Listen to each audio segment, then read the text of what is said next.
you guys enjoyed this video, you should subscribe for more The Promised Neverland reactions. I'm really excited today. We will be doing my big moments reaction and discussion. If you guys want to see my full-length reaction, you can check out the Patreon, but otherwise, let's just get into it. Oh, so the kids already knew. They don't seem very surprised. Oh, they don't eat humans. Why? Because they're demigods? I don't know how correct that theory was. That was the theory I had last week. So they don't eat humans, but why don't they eat humans? Oh, no! So there are humans out there! So there's the demon half and the human half, but then there are the farms. Oh, no! Wait! So there are humans on the other side of the world that are just living life? And then there are the farms as the promise? A 1,000 years! Oh my god! So the humans sold them out!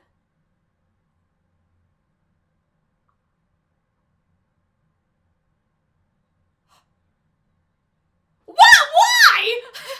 Because they think they're gonna go over there? They think they're gonna go to the human world and just chill? Uh-oh.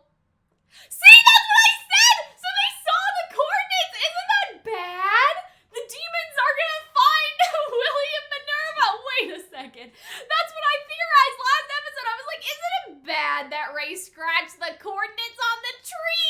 Oh, look at them. They're all learning. They all helped. Oh, guys, I'm gonna cry. Why is this so emotional? Why is this demon girl so cute? Oh, look at them. They're teaching them things. Like, this is what this plant is for. They're making some maps. Oh, I'm gonna miss these guys. I don't want them to leave. I love them so much. I love the demon man and the demon girl. Guys, look at that smile. Protect that. And now they're friends. They're being friends. Oh. Guys, what a nice episode. Oh, that's the flower in the OP. What is it? Oh.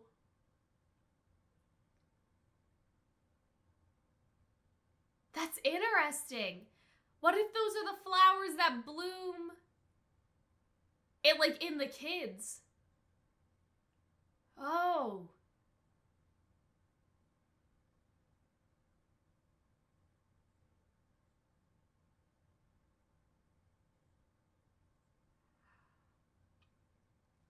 That's interesting. So there are like gods and stuff too, eh?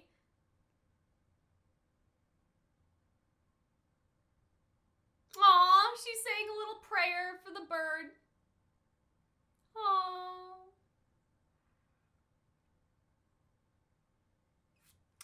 Yep. She's just apologizing to it.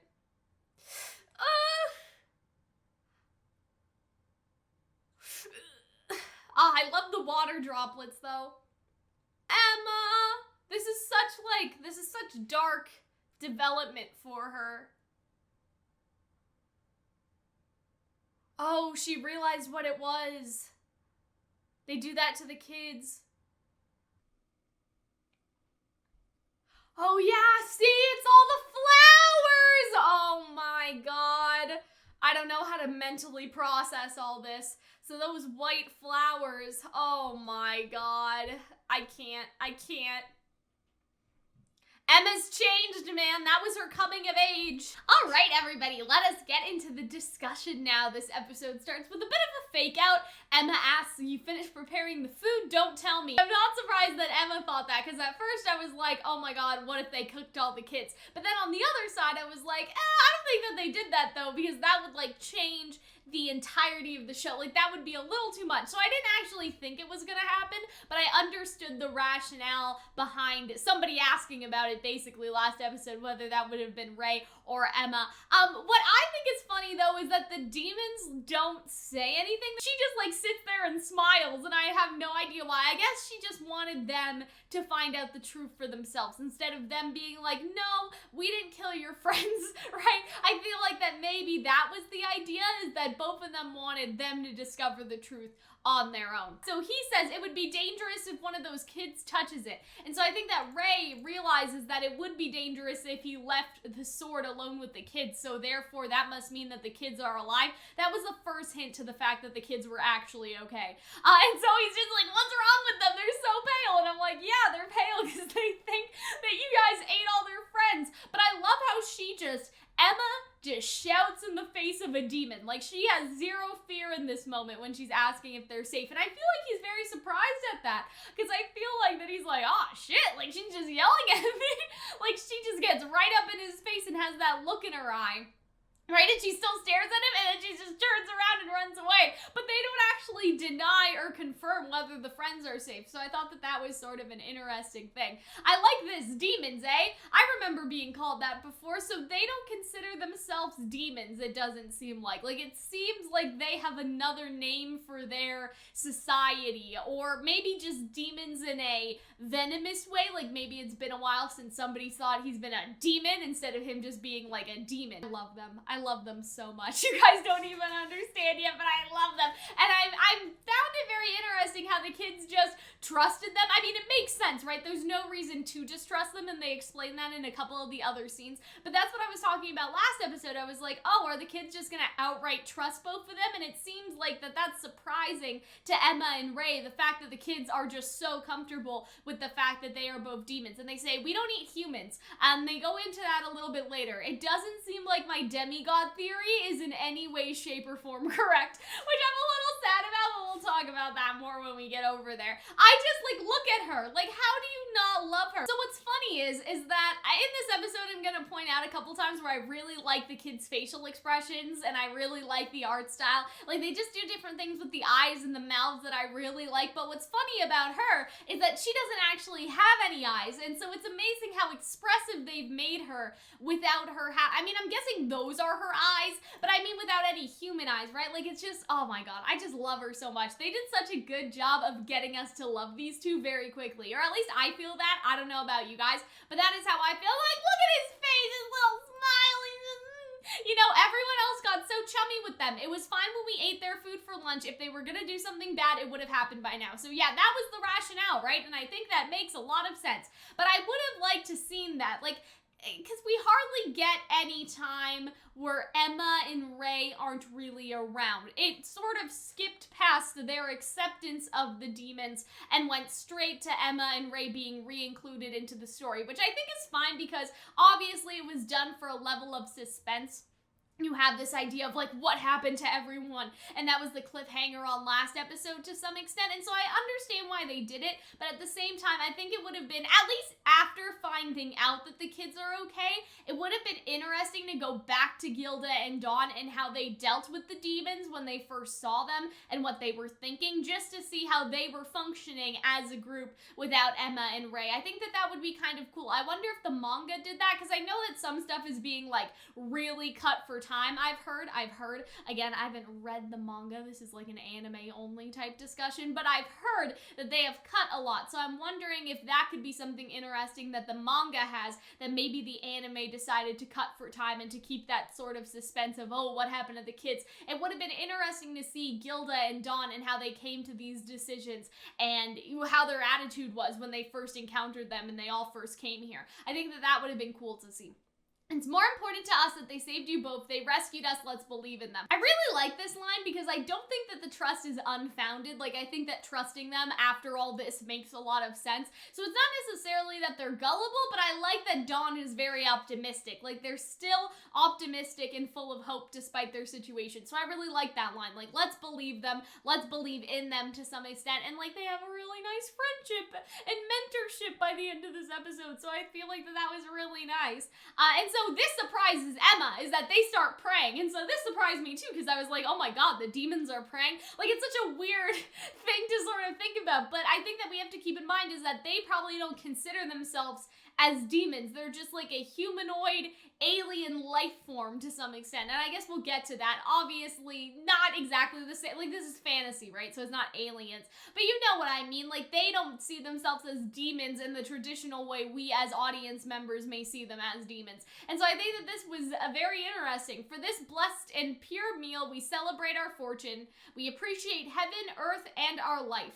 And then they do the thank you for the food. Now in this scene, I feel like Emma, when she's eating, I think this happens twice. I think that she's remembering the food from the house. That's how I interpreted the scene. Like, later she says, oh, it just reminded me how good food can bring so much happiness. But I don't think that that was necessarily her telling the truth. Like, I think that that's true, right? Good food does bring happiness and it brings people together, and we see that in that scene. But I feel like that she is remembering all the meals that they shared in the house, and that the prayer is reminding her of that. Because I think that they did that before they ate in the house. I think that they all did that as a family, right? And so now it's reminding her. What I really liked about this scene is, first of all, she's awake, and we see that a couple times. She's awake and listening. But what I really liked is that all the kids are like sprawled out and sleeping, and she's sort of behind the tree keeping an eye on them. So I thought that was very cute and like motherly. I thought that that was nice. But meanwhile, these two are like, can we talk? Like, we have a lot of things to ask about. And so I like it how he's like, if you'd like, and then you can see his pointy teeth. So it's another reference to the fact, like, oh, do you guys really want to talk to the demon, though, that they may be scared? But they're not scared, I don't think. Human flesh is special to demons, especially the brain. So yes, we knew that. That has been reiterated to us. But this implies to me, like, demons do not just eat humans. Humans are like a special cuisine or something, and it seems like that they are not only capable of eating meat, so squirrels and birds and whatever they've been hunting up until this point, but that is probably what they eat on a more regular basis, and humans are like a delicacy, almost like for the elite, right? We sort of had that whole like, oh, the best brain for this festival, or the Demon King or something. I don't remember what was happening last season anymore. It's been a while, guys. But you know, that sort of attitude, like, oh, well, we need to have this for this special, like, ritual or this special festival. Like, it seems to be, like, the higher up demons who get to indulge in that maybe a bit more frequently. So I found this really interesting because it's not just about, I don't want to eat humans, like, somebody may go, like, vegetarian or vegan or whatever, like, we don't want to eat meat. I feel like that it's a step further than that it's not just about, you know, like saving animals or not wanting to eat animals, but in this case it's humans. And people go vegan or vegetarian for, like, I don't want to say political reasons, but for reasons like that too, like how animals are treated, the meat industry in general, right? Things like that. And so I feel like that it's almost closer to that, but I feel like that there's even one step further in this, right? And so you have sort of the category of, I don't want to, like, eat meat, or I don't want to eat animal products because, like, solely because of the animals, right? And then you have the industries, the people that profit off of them, how the animals are treated. Then you have like that, like that's an extra step to me. And then I feel like in here there's almost a third step because of the authority part, because I feel like that there is some sort of like royal hierarchy in society. I don't remember last season that well, I'm just gonna be honest, but I swear that the whole thing with the brain was getting like the best brain for the Demon King's festival or something. And so it's not just about how the children are treated in the farms. It's not just about the children themselves. It's also a step further about the unfair like hierarchy in society. So I feel like that even though it has a reference to like real world like veganism and being vegetarian and things like that, I feel like it actually goes a step further and is almost an ideology that they may be keeping in order to criticize the royalty and the social structure of this world, of the demon world. Because I'm pretty sure that there's like kings and lords and things like that. Like, I'm pretty sure, I don't remember that last season that well, but I'm pretty sure that that was the whole thing, like that there is some sort of demon king and they wanted the best brain for some kind of ritual or some kind of festival. It was something like that, right? And so I feel like that in this specific case, it could be that, you know, if there are kings and there are lords, usually there are peasants or there are,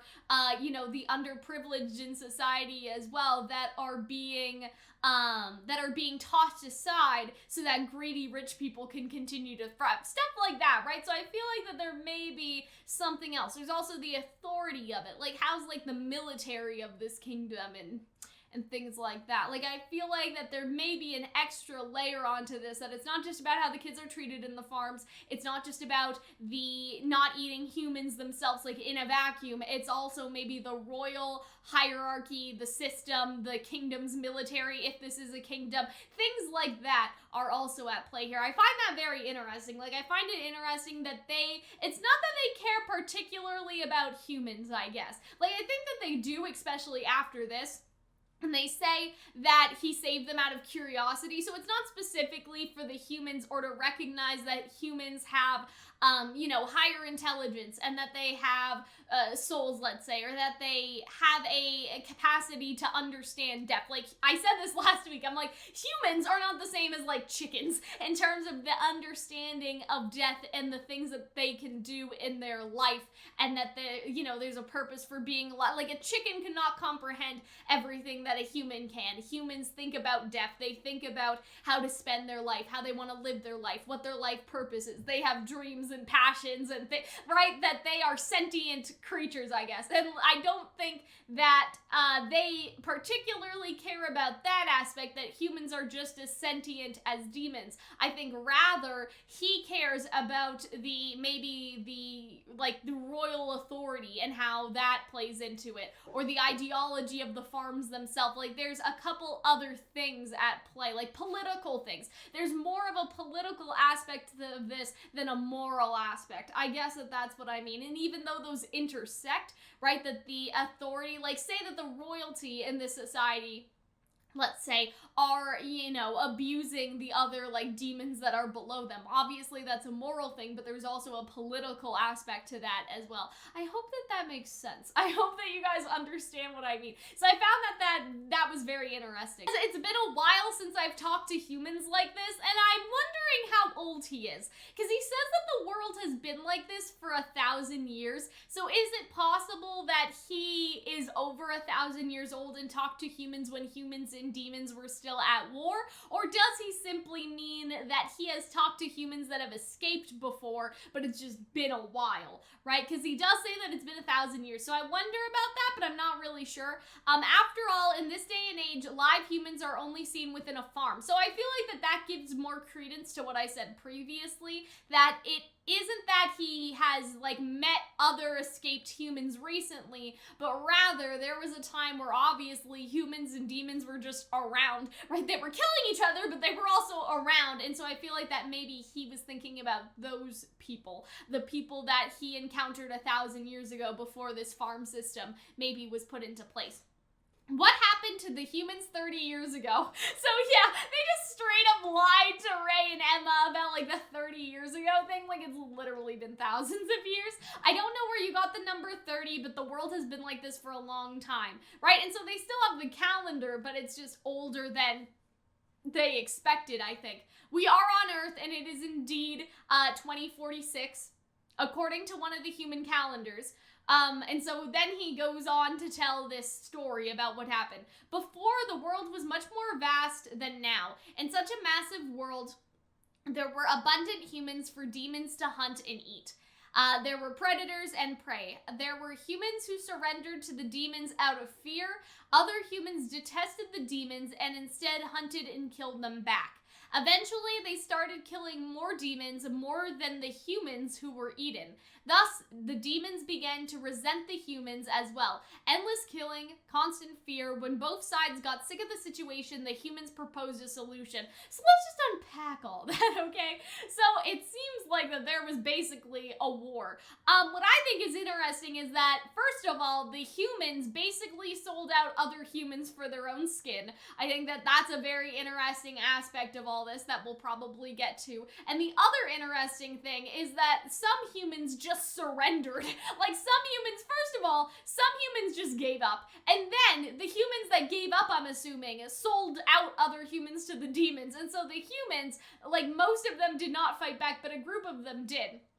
And what I think is concerning, and so what I talked about in my reaction, is I think it's sort of concerning that the humans are the one that made this promise, because even though Emma and Ray's plan is to take all of the kids out of all of the farms and escape to the human world, my concern is that what if the humans don't want them, though? Because here's what I'm imagining, okay? I'm imagining there's a demon world and a human world, and in the human world, society has progressed where it's actually 2046. So, like me right now, I'm recording on a camera to a microphone to the internet, right? Like, I'm imagining that the world that the humans are living in is just normal Earth for the most part, right? Like, technologically and stuff like that. Like, in terms of progress, in terms of human progress, the Earth that is in the show is at least similar enough to ours, right? Because I'm not sure how technology would progress if there were demons around hunting the humans, but we at least know that Ray has a camera, or at least he did,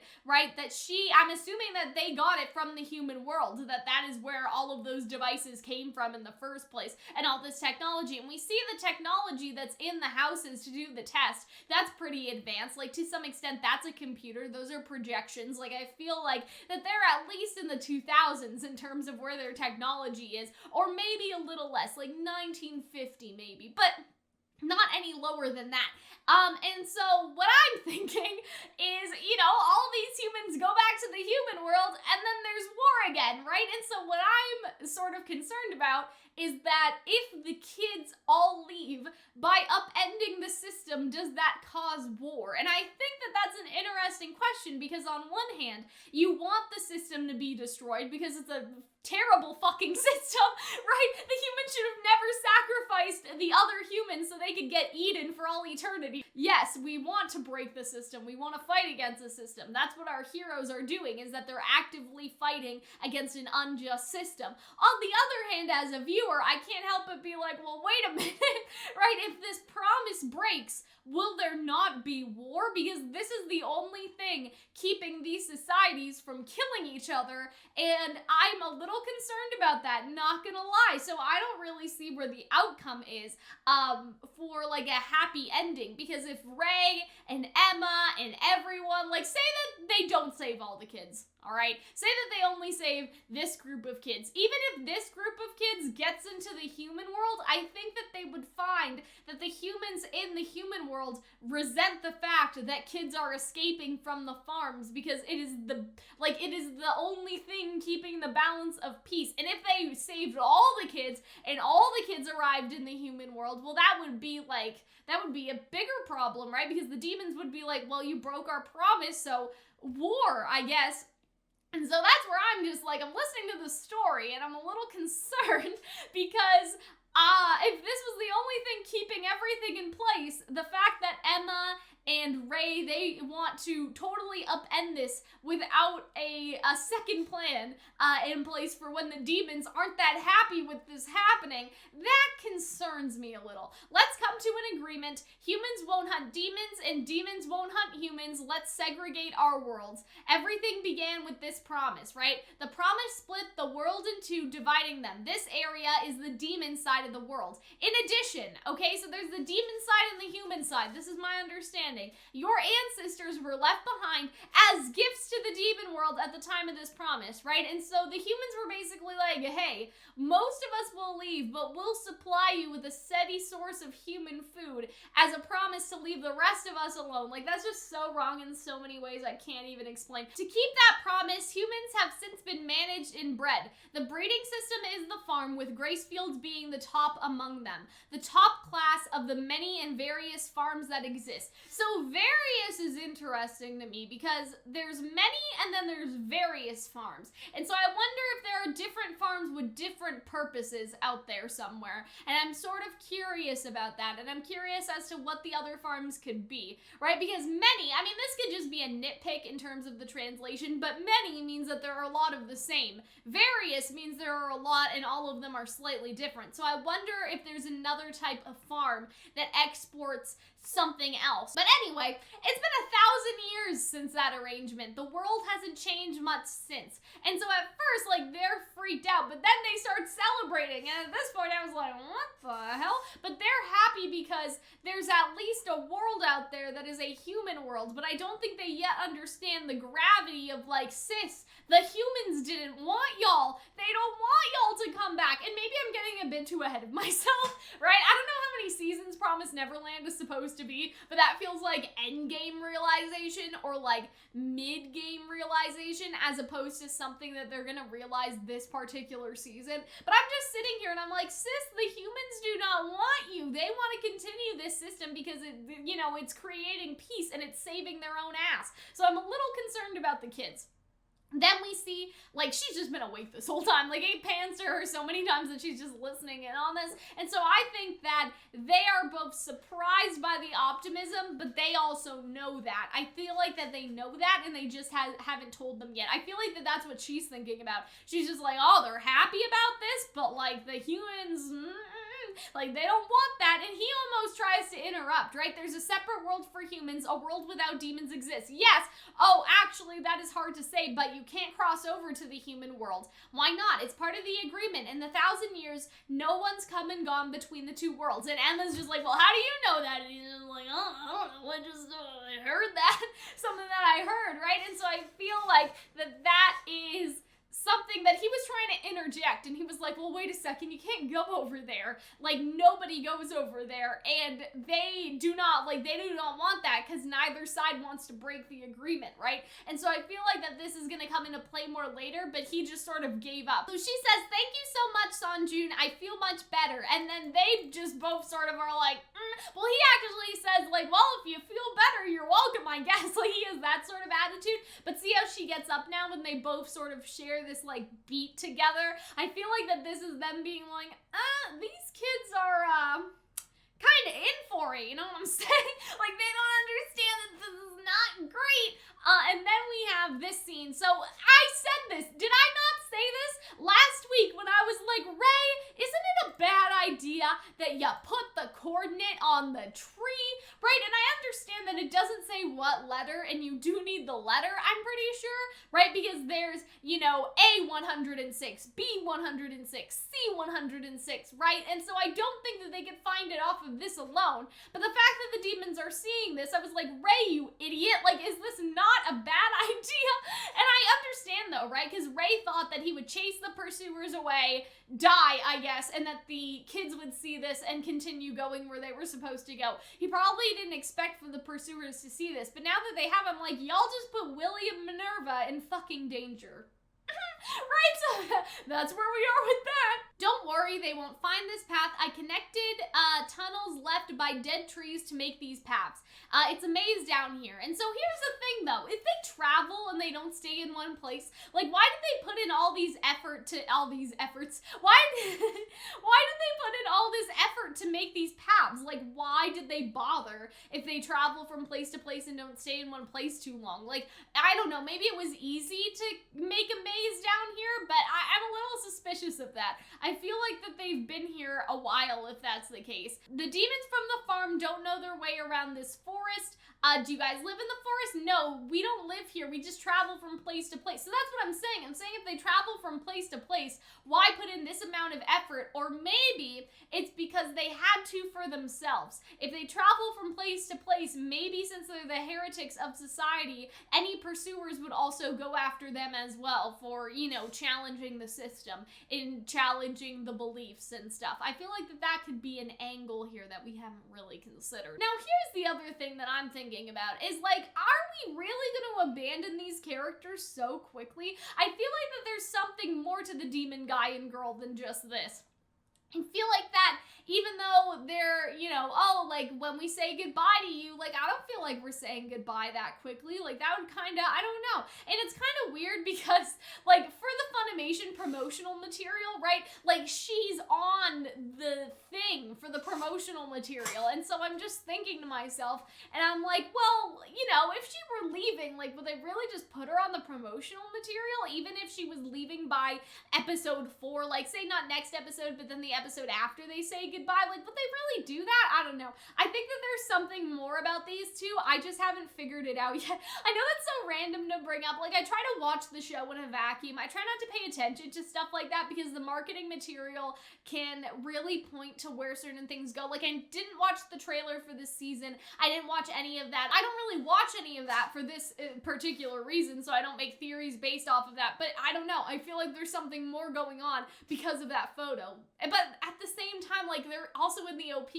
and they're on their side. So I don't know. Maybe they'll just decide that they want to stay with the kids a little longer, like, for their curiosity. Maybe they'll be like, you know, we formed a bond with you guys. Why don't we just stay with you and go see Minerva? Like, maybe that'll be it. Maybe it won't be like something like scary, you know? Maybe it won't be like, we were bad all along. Like, maybe it won't be like that, but rather it'll be, hey, you know, we've sort of come to like you guys. Why don't we just stay here? But will it be that easy? Our escape was difficult already, right? I never assumed it was going to be easy, but hope is becoming more of a reality. I really like this. I like that all of the kids' characters are so, like, hopeful and optimistic. I like Emma's little monologue here. I won't let anyone die.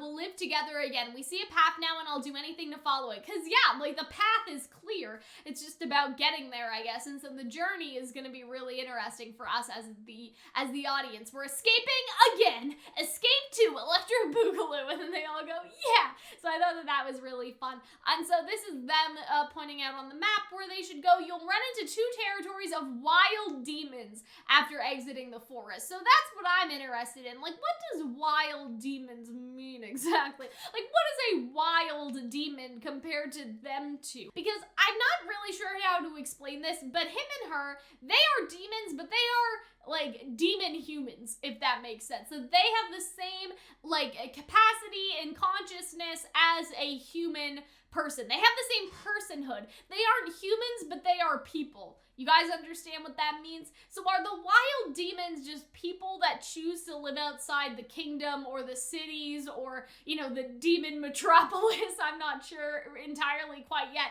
Are they just demons that live off the land and don't live within society? Or instead of being demons that are people, are they demons that are the equivalent of monsters like Grimm from Ruby, or even just like animals? Are wild demons like wild bears or wild boar, right? Are they wild demons as in they are like just people that live in the forest, or are they wild demons as in they are more creature-like and animal-like instead? I hope that you guys understand what I mean and that makes sense. Basically, are wild demons people or are wild demons animals is the idea here. So they talk about that if they go north, there's a wasteland, and so basically the plan would be to exit the forest, go through the wasteland, and then go down into wherever the coordinates are.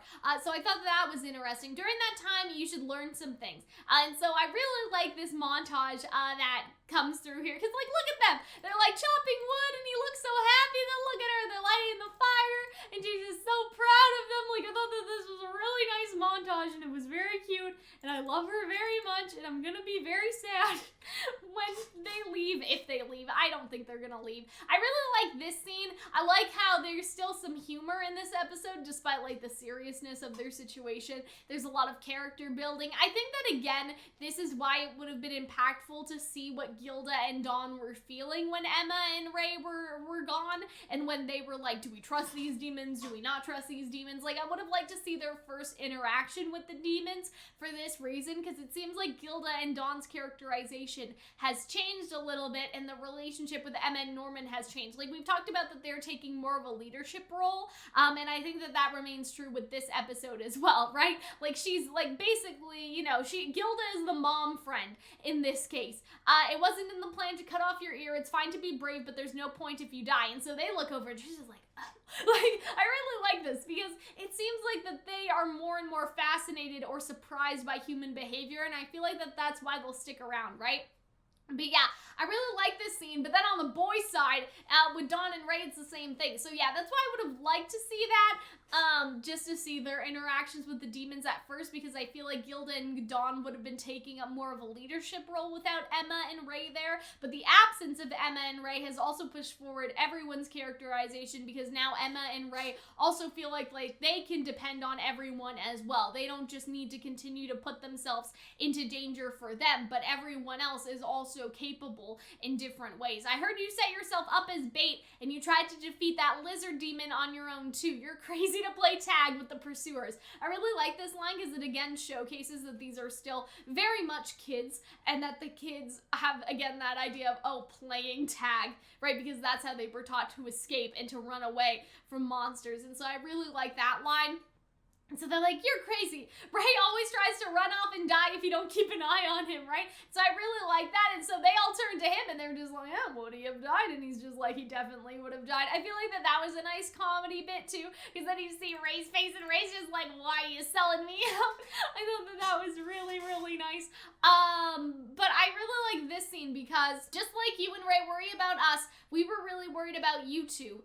And then they said, please take care of yourself more. You two are also a part of our precious family. So I really like that. It's like, it's not about Ray and Emma being the leaders. Even though they are the de facto leaders of all this, it also is about them just being a part of the family unit, and they don't need to do everything alone. They can also depend on everyone else for help as well. So I thought that was like, look at them! Look at how they smile! They're just so cute. I just love them so much.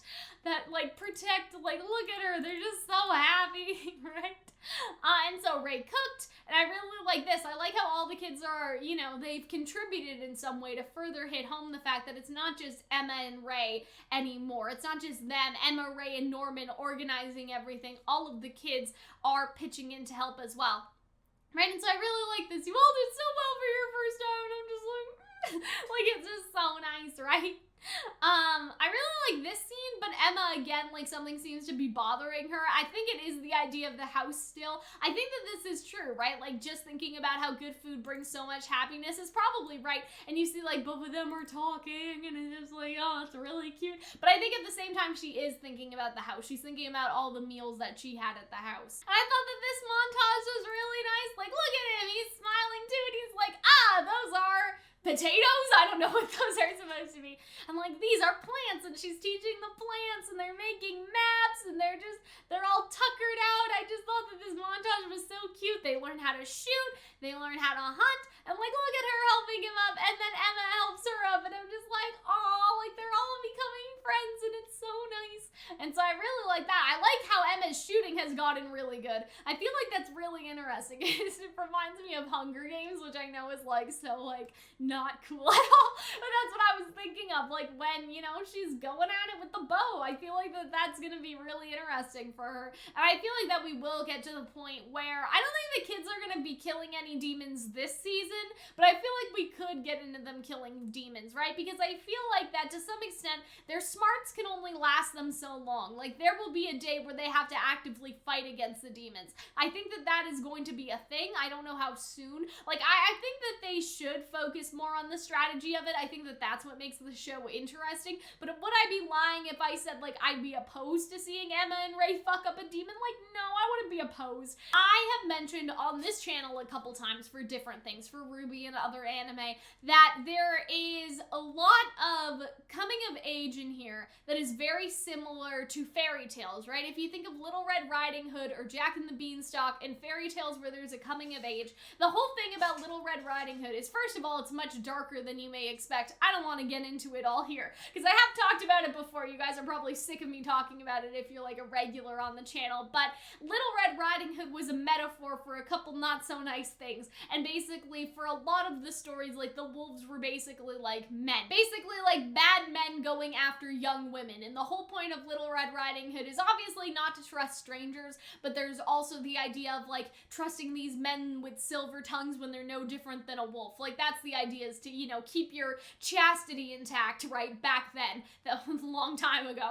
And, you know, not just trust every, like, man that you meet, basically. Like, that's the idea. And so Little Red Riding Hood, when she gets eaten by the wolf, that's actually an innuendo or a metaphor for something else that we're probably not going to talk about on YouTube, but you guys can imagine, right? And so the coming of age for Little Red Riding Hood is her saving herself in some stories, because in some stories, Little Red Riding Hood does kill the wolf, or she just tricks the wolf and she runs away. And so in terms of killing the wolf, I feel like it's very similar to Emma killing another living thing, that her innocence has now gone away. Because the whole point of something like Little Red Riding Hood or Jack and the Beanstalk is the character is doing something, they come into contact with a magical being or a supernatural being. So for Little Red, that's the wolf.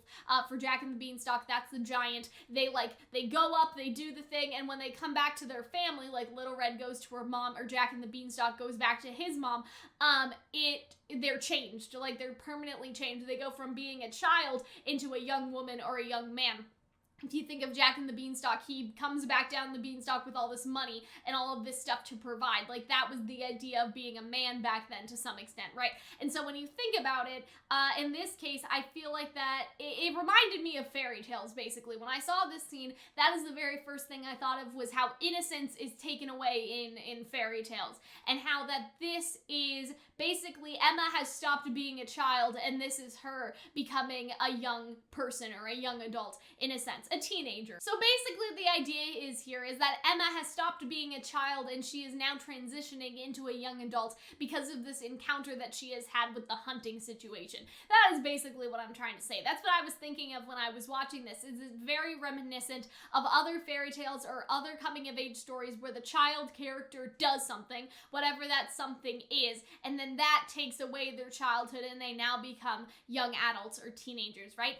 And so I feel like that this was really interesting as a scene. I want to be able to do that before we say goodbye to you. So this is like, I don't think they're leaving, sis. I thought that this shot was really neat just because of that they are really showing off the height difference. Like, it re-emphasizes that Emma is just a little kid and she's now asking to kill another living thing and to teach, like, for him to teach her how to hunt. And I thought that that was really, like, interesting as a shot because it showcases, again, like, he's this big, tall, menacing demon and she's this little kid and she's like, I want you to do this, right? She's not being rude about it per se, but like, I don't know, have you ever like seen a kid go up to an adult and like give them all the sass? Like, that's what I'm feeling. She's just, I want you to teach me how to hunt. Like, she's like very much like that to this tall, like, menacing, and not menacing anymore because they're on the same side, but this tall, menacing demon. I thought that this was a good reminder about the divide between their two worlds. I thought that that was kind of interesting that they would showcase this in a shot. Like, you have, again,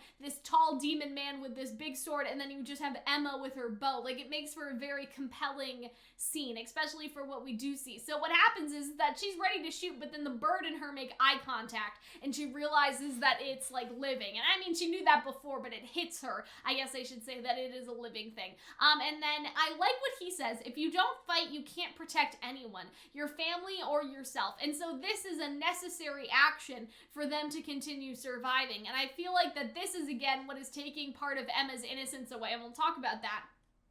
And then I like the water drops and how that represents, like, the shooting. I really like that for both of the scenes. And I also like the flowers as well, because obviously we get to the flowers later. So I'm guessing that this is pronounced Gupna, but it's the flower. And so this was actually the flower in the OP that I talked about last week that I was saying, that's weird that that flower is amongst the other ones. Like, I wonder what that could mean. And so I was thinking about that, and it seems like that this is our explanation, is that these are actually the flowers that bloom that we have seen in both OPs, in season 1 and season 2, that this is like the form of the flower before they bloom. And so I thought that this was really interesting. Pierce says through the heart of your game, and then she's just like, what?